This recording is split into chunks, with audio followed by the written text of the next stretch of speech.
Agbogbo káyidá kò bọ̀ dáa lẹ́fẹ̀ẹ́ parun. Tòrọ́ lọ́hùn fún alágbára méjì. Agbára kò sí wàhálà. Kò sí wàhálà. Ọlá kò ní lo oògùn kankan lórí ẹ̀sà jẹ́ kèsù. Ẹ̀sà jẹ́ kọ́kọ́ bomi eri náà. Wọ́n ti bomi eri báyìí. Agbára tó ti dé. Kò sí nǹkan. Ó dà ẹ ṣeun bàbá ẹ kú òní àti àárọ̀. Àwọn èèyàn ní bàbá báwo lẹ ṣe fẹ́ dá wọn lóhùn lónìí. Táwọn náà ṣe fẹ́ mọ̀ wípé àwọn lè di olúwa àwọn lè di ọlọ́rọ̀. Ó lẹ́ẹ̀dẹ̀ wá gbé ohun tá a fi lè yẹ iṣẹ́ wò wáyé. Tó bá yá nísìnyí wọn ìbéèrè tó bá béèrè náà ni ó fa ìdáhùn àmọ́ a ti sọ nínú ọ̀rọ̀ báwọn ní kí gbogbo ẹ tó bá fẹ́ rìn àjò paasi kìdé tí yóò kọ́kọ́ wo pé bóun ni àwọn mi ṣe rí bóun náà ṣe bí mi kí lè wọ̀ mi kí ni ipá kí làwọ̀ ẹlòmíì tí ò rí yín òun ṣáájú yọrí sí lóòótọ́ àmọ́ kò padà òdì ó kàn rí lọ́ọ̀kan ni kò dì mọ́. Kò dì mọ́ ó dẹ̀ yẹ kó dì mọ́. ẹ̀rù ń bẹ lára rẹ̀ nìyí. Ẹ̀rù wà lára rẹ̀ ẹ tó bá dẹ̀ ti lẹ́rù lára. Ìwà nípa sí pé ẹ tí ó lówó yóò kọ́kọ́ wádìí pé níbo lèmi gángan bìlọ́ọ̀gì sí. Níbo gángan lèmi gángan bìlọ́ọ̀gì sí. Ṣé wọ́n ń lówó ìdílé wa ẹni tó bá yọ sí tó rí Ọlọ́run ṣàánú ẹni tó ṣiṣẹ́ fún pé wàláhì iṣẹ́ yín dáhùn wọ́n ló ṣe mistake ló ṣe wàláhì mo rí lóòótọ́ ẹlòmíì ojú oorun ni ó ti rí bóun lóbìnrin yín sùn yes yóò sì jí láàjọ kejì báwọn bó ṣe di pé nǹkan wọn bá yí padà yóò bá yí padà lásìkò dé náà nù bẹ́ẹ̀ nìkan sọ lójú oorun náà yóò tí òun rò pé ẹlòmíì wà tó yẹ pé yóò láwà lábẹ́ yóò mọ̀ pé káàkiri gbá aláwọ̀ ẹ̀sánú ẹlòmíì kò bèsì lójú oorun ó padà dórí epo lójú ayé ẹlòmíì sì ṣe bẹ́ẹ̀ lójú oorun bàbá ẹ bá mi pe nọ́mbà yín torí àwọn èèyàn fẹ́ pè yín ẹ bá mi pe nọ́mbà yín bàbá 070 55 69 40 71 ẹ pè lẹ́ẹ̀kan sí bàbá 070 55 69 40 71 bàbá ẹ tún pè lẹ́ẹ̀kan sí 070 55 69 40 71 bàbá ẹ wo gbogbo ẹ̀yin tẹ́ ń wò wá tí ẹ rí gbó ní agbára ní ọjọ́ ti tòní ẹ ti gbọ́ àṣírí ńlá tí bàbá tí wọ́n sọ fún wa ẹ wo báwo ni a sì fẹ́ ṣe ìwọ tó bá wa sẹ́ndì nọ́mbà bàbá àbíọ́ bàbá pè ní bàbá ti pè nọ́mbà wọn àwọn èèyàn dẹ̀ ti rí mọ́bìnú ọ̀nílé wò wá mọ́ ẹ ṣeun dúdú gbà mí òdòjọ́ rẹ bàbá ẹ bá mi pè nọ́mbà yín lẹ́ẹ̀kan sí. ẹ jẹ́ kí n pe míì glory ni mo kọ́kọ́ pè 080 86 62 51 59. ẹ wo ọ̀rẹ́ rẹ̀ ti gbọ́ láti ẹnu bàbá wa yẹn ẹ pé bàbá wọlé ẹ yẹ ká béèrè ẹ yẹ kí á gbọ́ nǹkan tí àwọn ẹ ká tiẹ̀ gbọ́ ọ̀rọ̀ láti ẹnu yín pé báwo ni a ti fẹ́ ṣe bàbá báwo la ti fẹ́ dá àwọn èèyàn lóhùn lónìí náà. ẹ tó bá ti mọ déètì rẹ̀ tó bá ti mọ déètì pé déètì báyìí ni wọ́n bí mi àwọn èèyàn tó wà ní ṣèlú àwọn aráàlú òyìnbó ẹ ti ń jí báyìí ẹ ti ń jí àti rọ́wọ́ yín láti bá bá mi pe nọ́mbà yín lẹ́ẹ̀kan sí ẹ bá mi pe 081 46 46 36 52 tó wà ń bí ní ká pè ó ètò wà ń bí ní ká kọ́kọ́ bá mi pè yìí ètò wà ń bí ní ká kọ́kọ́ bá mi pè ẹ bá mi pè bàbá ẹ bá mi tún pè ètò wà ń bí 070 55 ẹyọ 070 86 61 51 08 62 5159. hello ta ló wà ń bẹ̀. hello. Dayo sọ̀rọ̀. à ń gbọ́ yín. Dayo November 6 1986. kí lẹ pé. November 6 1986. November 6. okay. November 6 1986. November 6 yìí. yes. ó já sí ọjọ́ Tuesday. ó já sí ọjọ́ Tuesday ẹ máa gbọ́ o. abẹ́ Mars ló wà. máàsì yẹn náà pè ní red planet. ṣé ẹ ń gbọ́ kan tí bàbá ń sọ. máàsì yẹn náà pè ní red planet. ọjọ́ méje ló wà láyé, ọjọ́ ire mẹ́rin, ọjọ́ ibi méjì, ọjọ́ tibitiri ẹyọ kan. nínú ọjọ́ tó jẹ́ ibi Saturday Thursday Tuesday, ọjọ́ Tuesday ni máàsì jẹ́ red planet. láfi ní kò gbọdọ̀ kò ní í ṣe pẹ̀lú kó any dress tó jẹ́ red kò gbọdọ̀ lò. any dress tó jẹ́ red kò gbọdọ̀ lò. ẹran àgbò kò gbọdọ̀ jẹ. ẹran àgbò kò gbọdọ̀ jẹ. kò gbọdọ̀ wẹ̀ ní swimming pool. kò gbọdọ̀ wẹ̀ ní swimming pool. kò gbọdọ̀ lọ wẹ̀ lódò. kò gbọdọ̀ lọ wẹ̀ lódò. kò sì gbọdọ̀ èso bá já sí pé èso pẹ́ẹ́kì tá bá jẹ́ àwọn kan gbé báyìí tó le. carrot bíi bàbá sí wọn máa lówó. àwọn náà máa ń lówó àti pẹ̀lú condition. pẹ̀lú condition. ẹ wo ẹ ká ṣe báyìí bàbá tó ń pè mí náà ni wọ́n ti ipò wo làwọn wá wà kí làwọn wà. ipò títí wọn tí wọ́n wà nínú ẹni tí wọ́n ń lówó ipò ẹlẹ́ẹ̀kẹrin. ipò ẹlẹ́ẹ̀kẹrin ni ẹ wo orí atẹ́gùn la wà tá bá ti parí ètò ẹ pè bàbá wọlé tẹ́ bá ti parí ètò ẹ pè wọ́n wọlé bàbá ẹ bá mi tún nọ́mbà yín yẹn pè àwọn èèyàn ti ń sẹ́ndì 080 86 62 51 59. àwọn yẹ ká ṣe báyìí àwọn tó wà ń lo òyìnbó ẹ jẹ́ kí wọ́n pè wọlé ẹ̀yẹ tẹ́ wà ní Nàìjíríà ẹ máa send message sí orí Facebook báyìí àti rí ẹ máa send ẹ send orúkọ yín èmi lágbájá ọmọ lágbájá wọ́n bí mi January báyìí 90 kìíní kan báyìí bàbá máa wò ó wọ́n á wò wípé ń bọ̀ lọ fọ́ọ̀sì ṣé olówó ní ẹni àbí ẹ wọ àgbọ̀ búburú lẹ́nu àbọ̀ rẹ̀ wọ́n náà láti gbọ́ yẹn bàbá ẹ bá mi tún nọ́mbà yín yẹn pé èrò ti pọ̀ bíbí tí wọ́n ti send message 081 46 46 36 52 wọ́n náà láti gbọ́ yẹn WhatsApp number bàbá náà ni ẹ ká dáhùn èwo lélẹ̀ ta ni ló 90 kọ́ tó lọ yìí o Suleiman kíni Suleiman ọmọlọ́lá November 26 1991 bẹ́ẹ̀ ni. ó wà ní ipò ìràwọ̀ kan tó ń pè ní Sagittarius. Sagittarius yẹn ọjọ́ Thursday ipò kejì ló wà. ipò kejì ló wà ọjọ́ Thursday ni nínú àwọn tó máa ń rí ṣe ipò kejì ló wà. dandan ni kó kàwé ń gbọ́ sí lóòótọ́ sọ́wọ́ kàwé àbọ̀ kàwé jẹ́ àmọ́ mo pẹ́ bàbá. dandan ni kó kàwé láàrin ogún ọdún sọ́gbọ̀n ọdún ní ajé òkòkò wá. ẹ wo ẹ tá a pè yìí tó sọ̀rọ̀ yìí ẹ pé bàbá lẹ́yìn ètò ẹ̀yin àti bàbá ẹjọ́ sọ̀rọ̀ ẹ bẹ́ẹ̀ ká tún sí sísàlẹ̀ kòkò ẹ̀ ló ta ló wà ń bẹ́ẹ̀ ta ló wà ń bẹ́ẹ̀ ẹ̀ ló ta ló wà ń bẹ́ẹ̀. ẹ̀ ló wà ń gbọ́ yín ta ló wà ń bẹ́ẹ̀. nẹ́tíwọ̀kì ni o ìpè ń jápè ní o nẹ́tíwọ̀kì ní o ẹ gbọ́ ẹ pé bàbá ẹ̀yin àti bàbá ẹjọ́ sọ̀rọ̀ ta lélẹ̀ iná 1987 yìí Yusuf February 29 February 9 hello ọtí ẹ̀tún wáyé di nọ́mbà tó fi ń pè ẹ wo láti gbọ́ ẹ̀hẹ́ bàbá ẹ bá wa dẹ́ni yẹn lóhùn. ní February 9 àbí. bẹ́ẹ̀ ni. wọ́n ń pe ìràwọ̀ kan ní Aquarius. Aquarius. Aquarius yẹn ìràwọ̀ ẹlẹ́ẹ̀kọ́. hello. so òun náà ọjọ́ Saturday lọ́jọ́ títí. hello. tó ṣe ọjọ́ Saturday lọ́jọ́ títí. yẹ ẹsẹ̀ ń gbọ́ yín. àwọn lásán yìí pé níbi kan ṣe wàhálà ibẹ̀ ni wọ́n ti mọ̀ ní sí tó ṣe báwọn àwọn náà lè rí ṣe kí pé wọn lè rí ṣe àmọ́ lọ́nà gbà tí wọ́n gbà sí kí tí wọ́n gbà rí ṣe ọ̀nà tó gbà rí ṣe oríṣiríṣi ọ̀nà ní àmì tó pọ̀ jù bẹ́ẹ̀ ni pé ọ̀nà kan ṣe wàhálà. ọ̀nà kan ṣe wàhálà. náà ní rí ṣe lọ́dọ̀ tí wọ́n já sí gbogbo tó bá lè kán lè ṣe fún wọn ní gbìyànjú tó ṣe báwọn kí ṣe tó jòkó lábẹ́ ac tí yóò mọ yí lórí àga lọ́yọ̀ kó lábẹ́ ac máa ń yí lórí àga. ẹ̀ ló ta ló wà ń bẹ̀? ẹ̀ ló ta ló wà ń bẹ̀ kó ní di fóònù yín ta ló wà ń bẹ̀? ẹ wo ẹ ká dáhùn tó wà December 1971 kí lorúkọ yẹn? December 16. Aquarius náà lòun náà. ìràwọ̀ ẹlẹ́ẹ̀kọ̀ọ̀kànlá ni ọbọ̀jọ sátọ̀dé òun náà lè lówó. àwọn lè lówó àwọn kò oníkàkùn náà lè lówó ó ní condition ni. ó ní condition ni. hello ta ló wà ń bẹ̀?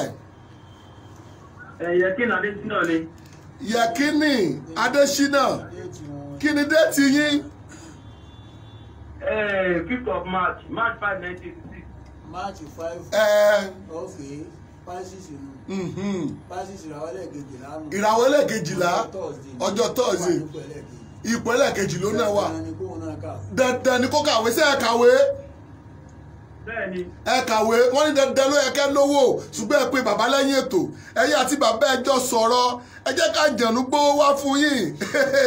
Ẹ wo ẹ bá ẹ pé bàbá lẹ́yìn ètò ṣé ẹ ti gbọ́ ẹ ṣe wá dúpẹ́. Àwọn ọ̀dọ́lẹ̀ ti gbọ́ yẹn bàbá èrò máa ń pọ̀ èrò pọ̀ ṣùgbọ́n àwọn aráàlú òyìnbó ẹ dákun ẹ jẹ́ kí wọ́n ráyè pé wọlé bàbá yẹn bá mi pe nọ́mbà yín lẹ́ẹ̀kan sí 081 46 46 36 52. Hello. Hello. Yes, ta ló wà ń bẹ̀? Yes sir, Adétáyọ̀ ló ń sọ̀rọ̀. Adétáyọ̀ láti ìlú wo? July 1. July 1. July 1, 1977. 1977 July 1 1977. July 1, 1977. Bẹ́ẹ̀ ni 1977. Cancer ni wọ́n pèrè àwọ̀ yẹn ọjọ́ Monday ni ó wà ní pẹ̀lẹ́kẹ̀lá sọ máa ń lówó bàbá. Nínú àwọn tí wọ́n lówó náà là ń to ipò yẹn. Nínú àwọn tó máa lówó àwọn náà ẹ kíra yín kó orí wọn nínú àwọn tó máa lówó ńlẹ̀ yín náà wà lẹ́yìn ètò ẹ dákun ẹ pé bàbá ẹ̀yin àti bàbá ẹjọ́ sọ̀rọ̀ ṣé ẹ ti gbọ́ bàbá?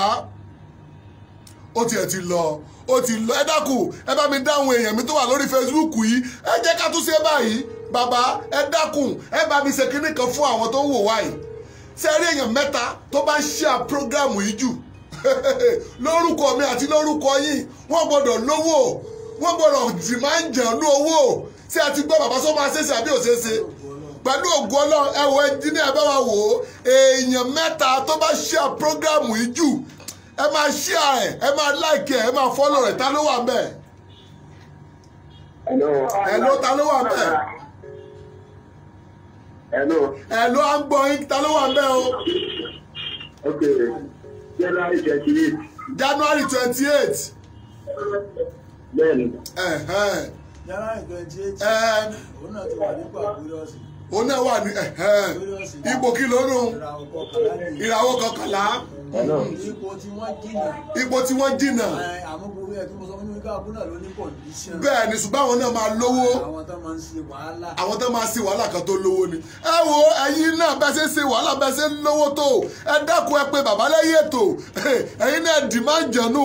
Ẹ̀yin àtàjẹ̀nu ẹjọ́ lówó lọ́wọ́. Ẹ̀ ló ta ló wà ń bẹ̀?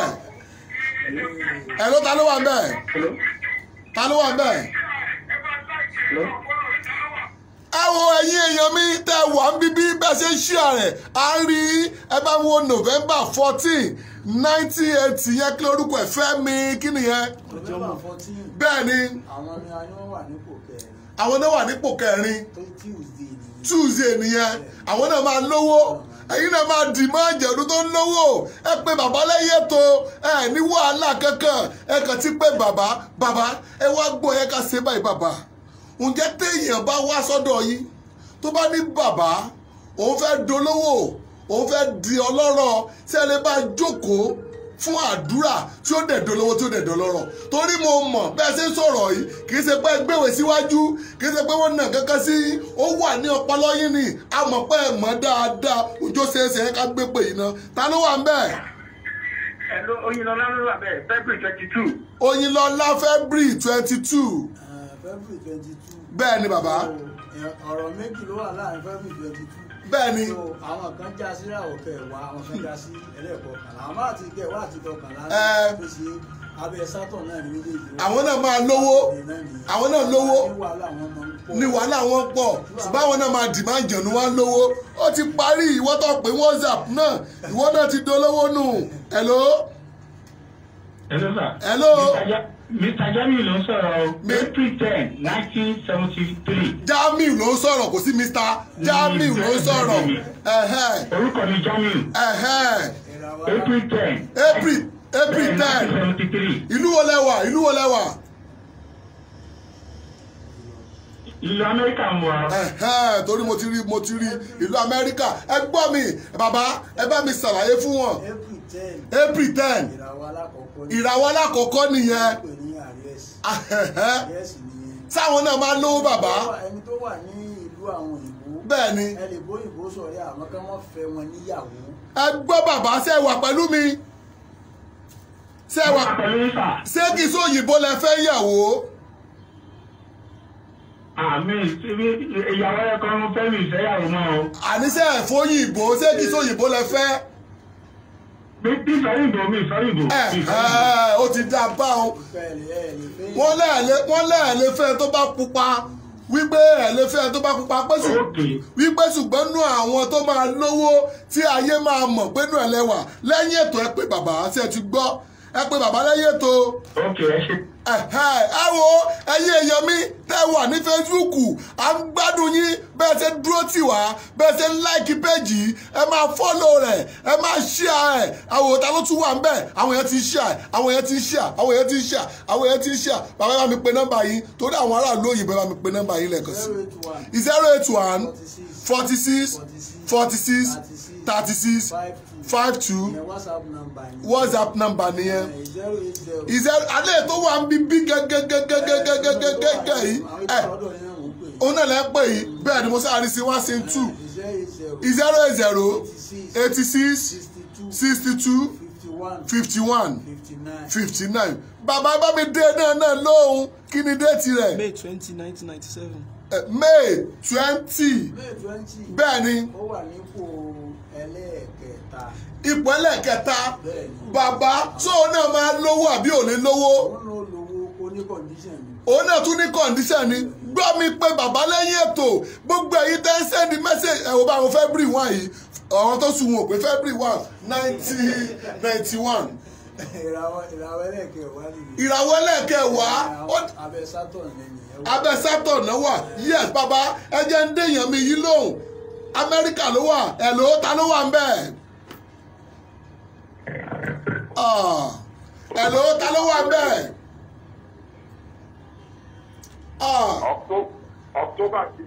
October 16 1979 ìlú wo lẹ ti ń pè wá. October 15. Bẹ́ẹ̀ ni ìlú wo lẹ ti ń bá wa sọ̀rọ̀. October 15. Bẹ́ẹ̀ ni. Ó bọ́ sí abẹ́ ìràwọ̀ ẹlẹ́ẹ̀keje. Ìràwọ̀ ẹlẹ́ẹ̀keje tẹ́ bá gbọ́ wa báyìí. Ipò kẹta náà wà. Ipò tẹ́wàá náà wà ní àwọn tó ń lówó bàbá. Wọ́n wà ń bẹ̀. Condition ẹ pé bàbá lẹ́yìn ètò ẹ̀yẹ àtiwájọ́ sọ̀rọ̀ kẹ́dì máa ń jẹ̀nú owó ẹ̀ ló ta ló wà ń bẹ̀. Ẹ ló orúkọ mi ní Òkun Akínládé. July 21 1980. 1980. Bẹ́ẹ̀ ni ipò kẹta ṣùgbọ́n ràwọ̀ ẹlẹ́ẹ̀kẹrin ni sáwọn náà lè lówó tẹ́lẹ̀ dì máa ń jẹ̀nú ìlú wo lẹ ti pè wá ìlú wo lẹ ti ń bá wa sọ̀rọ̀ nẹ́tíwọ̀kì ni o ìlú wo lẹ ti ń bá wa sọ̀rọ̀ ẹ wo ẹ pé bàbá láyé ètò ẹ pè láyé ètò èrò pọ̀ bíbí báwo la ti fẹ́ dá ogun àdúrà àwọn èèyàn yìí lò ọjọ́ dẹ̀ ti lọ bàbá wákàtí kan ti pé sáwa níyà 30 minutes sí báyìí ká fi ráàyè sọ̀rọ̀ dáadáa káwọn èèyàn bàbá ṣé gbogbo èèyàn bàbá àwọn tó wà l'Amẹ́ríkà wọn ò lè wálé báwo ló ti fẹ́ ń dì máa ń jẹ̀nu sáà jẹ̀nu Amẹ́ríkà só yàtọ̀ sí ti Nàìjíríà. Àlìjẹ̀nu kan náà ni gbogbo ẹ̀. Àjẹ̀nú kan náà ní gbogbo ẹ̀ kò sáàjẹ̀nú pupa àjẹ̀nú kan náà gbogbo ẹ̀ ẹ̀ló ta ló wà bẹ́ẹ̀ ẹ̀ló. Ghana Blanchard 1994 022. 90 ìwọ náà ìràwọ̀ ẹlẹ́kẹrin lẹ́wà sáwọn náà lè dì máa ń jẹ̀nú owó bàbá pẹ̀lú ògo ọlọ́ọ̀ pé bàbá lẹ́yìn ètò wọn lọ́mọ ẹkẹrẹ ní ṣùgbọ́n iná ẹ̀ lè lówó. Ẹ wo bàbá bá a ṣe ń sọ lọ àwọn tó wà l'Amẹ́ríkà tó wà ní US tó wà ń lu òyìnbó ẹni kò àjẹnú yìí kò yàtọ̀. Àtẹ lọ́pọ̀lọpọ̀ kò ọ̀kan nínú wọn gan tó yẹ pé ẹlòmíì tó ti jẹ́lòmíì sọ ni pé ẹ wo òun ò fẹ́ nǹkan kan lẹ́yìn kóun sábẹ́ lówó. bóun fẹ́ lówó. bóun ṣe sápò lé pẹ̀lú òsì ògbọ́ngbọ̀ ẹ̀ tó fẹ́ gbé òsì padà wá sílé. so àwọn sì ní ìgbàgbọ́ yìí pé ẹ bá sọ pé yóò ṣe rírì àwọn ti fara mọ́. gbà fara mọ́. so ìnígbàgbọ́ yẹn. hello ta ló wà ń bẹ̀? Bàbá Táyọ̀ ló wà ní ẹ̀ o. February 18, 1980. February 18, 1980. February 18, 1980. February 18. February 18. Bẹ́ẹ̀ni. Ó ti wọ inú gíráǹpé náà ló wà báwọn, ó sì wà nípò àpéròsì báwọn.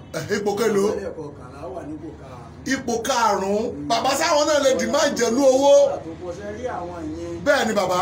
Ọ̀rọ̀ pọ̀ lórí ọ̀rọ̀ wọn. Ẹ wo orí atẹ́gùn la wà, ẹ pé bàbá lẹ́yìn ètò kẹ́yìn àti wọn kẹ́láyè jọ sọ̀rọ̀. Ẹ wo ẹ ti rí báyìí bàbá bí ọ̀rọ̀ tá ń bá lọ gbogbo èèyàn. Àwọn tó wà nílùú òyìnbó tí wọ́n bá pè yín wípé àwọn náà fẹ́ dì máa ń jẹ̀nú owó bàbá ṣé èèyàn pupa àbẹ́yàn dúdú ló wá máa dì máa wọn lọ́ọ̀ ni àbí báwo bàbá. Ṣé rí connection náà ni ó fún wọn. Tó ṣe tọ́lá bá ti sí connection náà ni ó fún wọn. Ni ó fún wọn. Wọ́n lè já sí pé ókè ìlú tó wà yìí o ibẹ̀ kan ní kíní yóò ti pé wọ́n lọ pé ókè jẹ́ ká wọ́n lè gbé láti bẹ̀yẹn ká wá ní kó jẹ́ pé ibì kan náà máa tún gbé lọ táà kò níbi tó wà yẹn bọ́ sípò mi láti bọ́ kò níbi tó wà bọ́ sípò mi nígbà àdúrà ti bẹ̀ sí ní dé fún náà nìyí. Ó ti bẹ̀ àdúrà ti gbànú bàbá ṣùgbọ́n ẹ ká ṣe báyìí àwọn èèyàn mi pọ̀ l'Amẹ́ríkà tó máa ní Kẹ́hìndé Abíọ́dún ọmọ ṣeun àmọ̀ dúpẹ́ fún nǹkan tí ẹ ń ṣe fún wa yìí bàbá báwo lẹ ti fẹ́ bá mi ran ogun àwọn tó wà ń lo òyìnbó lọ́wọ́. Kò sí wàhálà kí wọ́n gbìyànjú láti pè nǹkan méjì náà ló wà bẹ́ẹ̀ ní mo sọ pé ọ̀pọ̀lọpọ̀ ẹ̀ ní condition. Bẹ́ẹ̀ni. Condition abẹ lákọ̀ọ́kọ́ náà ni wípé àwọn tí wọ́n já wọn níbílẹ̀ wọ́n gbogbo ọ̀nà wọn báyàn ṣe láyé wọ́n á kọ́ sọ pé àwọn ó bá ṣe àwọn kankan tó wọnú igbó òdùn kankan bẹ́ẹ̀ yẹn gẹ́gẹ́ bí ìlànà títí wọn. Bẹ́ẹ̀ni. Àwọn náà ti rí pé bẹ́ẹ̀ wọ́n ti mọ̀ yí pé ẹni yìí yóò yára lówó. Bẹ́ẹ̀ni. Díẹ̀ ló kàn ní eléyìí wàhálà káṣí ló eléyìí pọ̀ odù tó bá gbé jáde ní ó jẹ kán mọ́. Ní ó jẹ kán mọ́. Bẹ́ẹ̀ náà ni nílànà tó tọ̀dọ̀ títí wa náà á kọ́kọ́ wò pé bó la ṣe fẹ́ bó nìràwọ̀ rẹ̀ ṣe rí bó náà ṣe bí ilé rẹ̀ ìyẹn lákọ̀ọ́kọ́ kọ̀ǹfàmù náà ibẹ̀ láti wá mọ irú tó yẹ ká ṣe fún. Pé ó yẹ ká mọ irú nǹkan tó yẹ ká ṣe fún. Kí ni pé tí mo bá ṣe fẹ́yìn fọ́lá ṣe fẹ́ lòmí. Fúlẹ̀ lómi. Ó lè mọ́ papọ̀. Àmọ́ gbogbo yẹn pátápátá kó tó di páàsì kankan àkọ́kọ́ wà gbogbo nǹkan yẹn náà. Ìrìnàjò alákọ̀ọ́kọ́ nù. Ẹ tó bá lè wálé láti jìnnà pé mi ò sí yẹn jẹ́ àmọ́ tí ẹ bá ní kí n wá máa wá tó lè wá ẹ tó bá jẹ́ pé kò ní fídọ́ọ̀mù tó lè wá kò sí nǹkan tá a lè ṣe kí gbogbo àwọn ọmọ Nàìjíríà gbogbo àwọn àgbáyé kí wọ́n kíra wọn kú oríire ẹ̀yẹ ká dára w yìí lóhùn. Hello. ẹ káàárọ̀ láti US. Mo ti mọ kí lorúkọ yín àmọ́ ń gbọ́ yìí nọ́mbà kílẹ̀ yín mú àbí kí ni déètì yín. ṣèyí ló kọ́ mi April 24 90 kíni àbí 70 kíni àbí kíni. April 24 ó ti bọ́ sí ìràwọ̀ kan tó ń pè ní Taurus. Àti gbọ́ ayé náà. Bàbá tí ń bá yín sọ̀rọ̀ ẹ dákẹ́ ẹ máa gbọ́. April 21 ni. Bẹ́ẹ̀ ni. So April 21 sì wà níbi ìràwọ̀ tó ń pè ní Aries. Aries. Ìràwọ̀ alákọ̀ọ́kọ́. Ìràwọ̀ number 1 nìyẹn. Condition méjì tí wọn. Condition méjì. Nígbà tí wọn bá tí ìfẹ́ ẹ̀mọ́ tán fowó sí. Bẹ́ẹ̀ ni. Owó ti kọ́kọ́ wá. Owó ti wà. Bàbá ẹ jẹ́ ká ṣe báyìí. Ẹ jẹ́ ká pè é padà lẹ́yìn ètò. Kẹ́yìn àti wọn kẹ́ráyè sọ. Ẹ wo ẹ pé bàbá lẹ́yìn ètò. Kẹ́yìn àti wọn kẹ́ráyè sọ̀rọ̀. Wọ́n lẹ́ẹ̀lẹ́ dì máa ń jẹ̀nú owó. Tẹ́yìn náà ní owó tí ó gbọ́ àwọn Amẹ́ríkà tí wọ́n máa yáwó lọ́wọ́ yín. Àwọn US wọ́n máa yáwó lọ́wọ́ yín. Ẹ pé bàbá lẹ́yìn ètò. Ẹ wo bàbá. Ẹ wo nǹkan ń bẹ láyé ọ̀run téèyàn bá ti dé oko bàbá ẹlòmíì yóò máa ní oko bàbá ló tóbi jù ṣùgbọ́n tó bá tún wá débò mi yóò ní àti bàbá mi ò tiẹ̀ ní nǹkan kan. Ẹ wo bàbá gbogbo àwọn ọmọ Nàìjíríà wọ́n ní ká dúpẹ́ lọ́wọ́ yín wọ́n ní ẹ ṣeun pé ẹ fẹ́ máa wọn kúrò nínú wàhálà àti òṣì. Ẹ wo ó kù ṣẹ́jú méjì ká tó máa lọ bàbá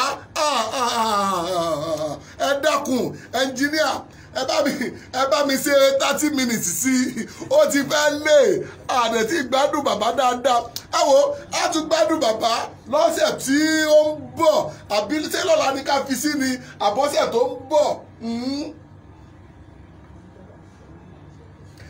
ẹ wo bàbá ẹ bá mi pe nọ́mbà yín lẹ́ẹ̀kan sí i 081 46 46 36 52 ẹ pè dáadáa bàbá ẹ fọ́ra balẹ̀ pè dáadáa 081 46 46 36 52 WhatsApp number.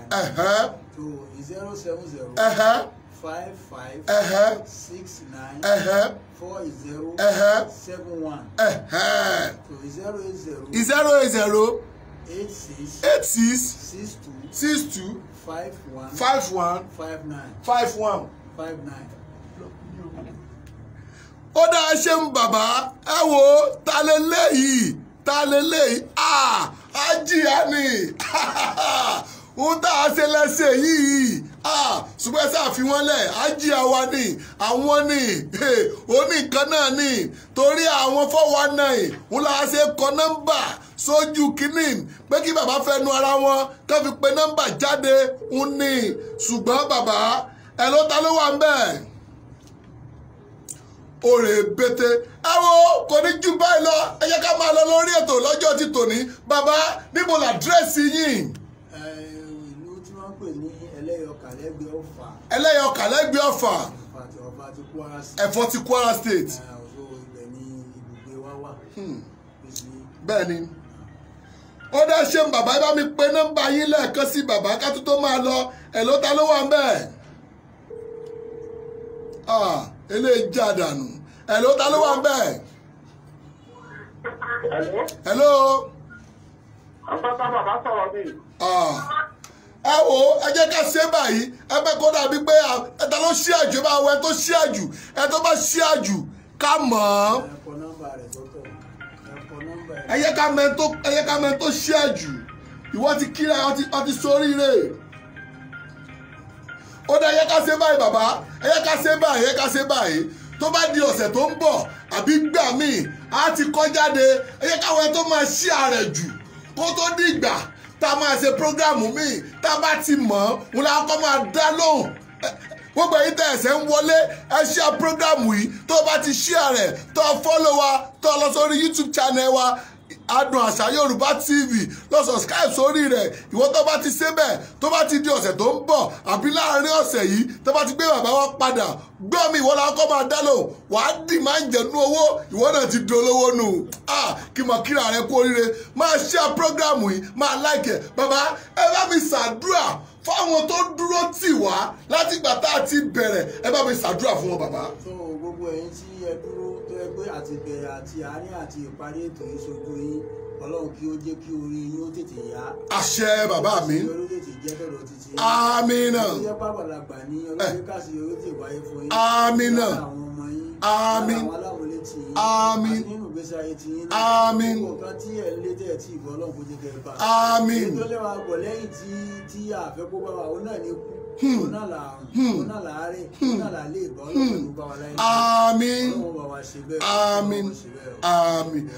ọwọ́ láti gbọ́ láti ẹnu bàbá ti ṣàdúrà fún gbogbo ẹ̀yin tẹ́ ń láìkí péjì yìí tẹ́ ń ṣíà rẹ̀ gbogbo ẹ̀yin tẹ́ ń mú nọ́mbà ẹ pé bàbá ni ẹ̀yin àti bàbá ẹjọ́ sọ̀rọ̀ gbọ́ mi kí wá ṣe pé kọ́ pé bàbá mo fẹ́ mọ nọ́mbà mi kọ́ máa dà wọ́n láàmú gbọ́ mi ń táwọn jókòó tì tí wọ́n fi ṣiṣẹ́ tí wọ́n fi jẹun nìyẹn kí wá sọ pé ṣebí Kẹ́hìndé Abíọ́dún gbọ́ mi àǹfààní yẹn láti fi kalẹ̀ yìí tàdé ti ṣe bàbá ẹ bá mi pe ẹ̀rọ ìbánisọ̀rọ̀ yín lẹ́ẹ̀kan sí ká tó máa lọ. 081 46 46 36 52 WhatsApp number 080 86 62 51 59 070 55 69 40 71.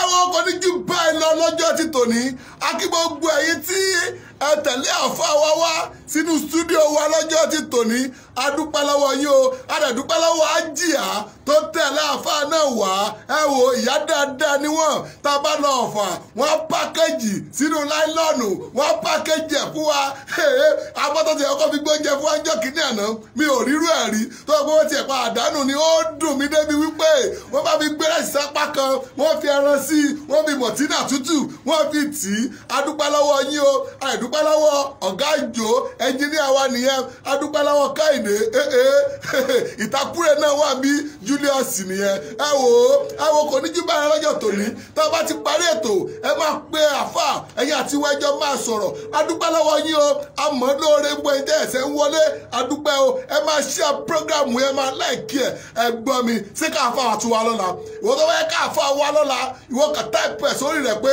ẹ jẹ́ kí wọ́n wá lọ́la ká mọ̀ bí àwọn tún máa wá lọ́la ẹ wo ó dìgbà kan ó dìgbà míì ó dọjọ́ rẹ̀ adúpẹ́ lọ́wọ́ yín àwọn náà láòfin yín aláìkí yín ó